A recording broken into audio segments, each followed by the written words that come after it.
has one big asset for tourism, for mountain tourism, and that's the highest mountain on this planet, and the people. I think many tourists come here because of the people. My name is Lukas Furtenbach. I'm running an expedition outfit, Furtenbach Adventures, based in Austria and the US, and I am running expeditions in Nepal, China and Pakistan since 22 years.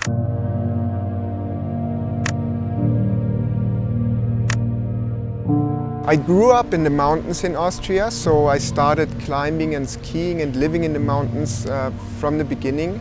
And I think this is what drives my passion for mountains. And when you have this passion for mountains, the chance that you one day end up in the Himalayas is very high, because it's the highest you can get, and in my opinion, the most beautiful mountains in the world, here in Nepal.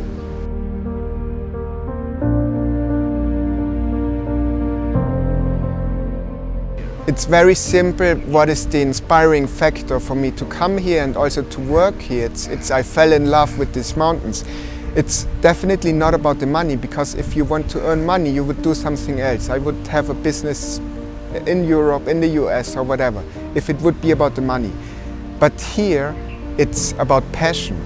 You work here or you run an expedition operation here if you have passion for the country, for the mountains here, for the activity, for being in high altitude, running a dangerous operation with a high responsibility for other people. We are responsible for our clients, and you can simply explain this with love for the mountains. If you grew up in the mountains, if you develop this deep relationship with nature, with the mountains, then that's what drives you to run such a high-risk, stupid business. Everest got a very bad image in the last 10-15 years. This is when the commercial guided expedition business boomed in the last 15 or maybe 20 years. Of course, problems came with it. We have crowded summit ridge. We have the pictures in our head. We have a garbage problem on Everest. We have people dying there. So it's a lot of negative press for Everest in the last 15-20 years. And of course, this negative press gave Everest a bad image.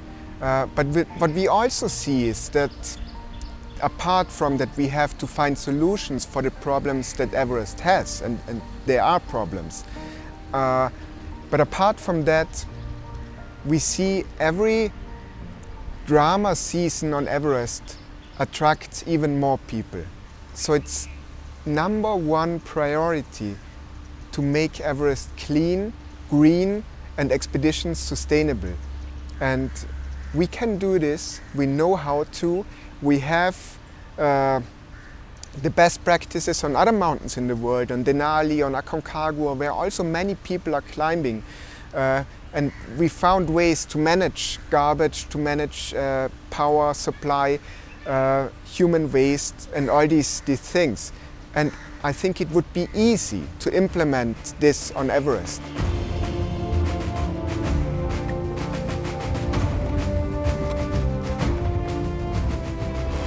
Without the high altitude workers, the Sherpa people, I think that no expedition on an Everest or another 8,000 meter peak could be successful if it's a guided commercial expedition where you have clients, where you provide logistics and a setting on the mountain with fixed ropes, with oxygen, with high camp stocked. In this style of climbing, this could not work and would not be successful without the help of the Sherpa people. And what the way and how they can work in high altitude is just unbelievable and incredible. And I think COVID changed a lot in the heads of the industry leaders because we all had problems, we were all suffering, and this crisis, this COVID crisis, made us aware how vulnerable our industry is, and we are all in the same boat, and it doesn't make sense if we suffer, if we fight each other. So for me, COVID was a turning point, and from COVID on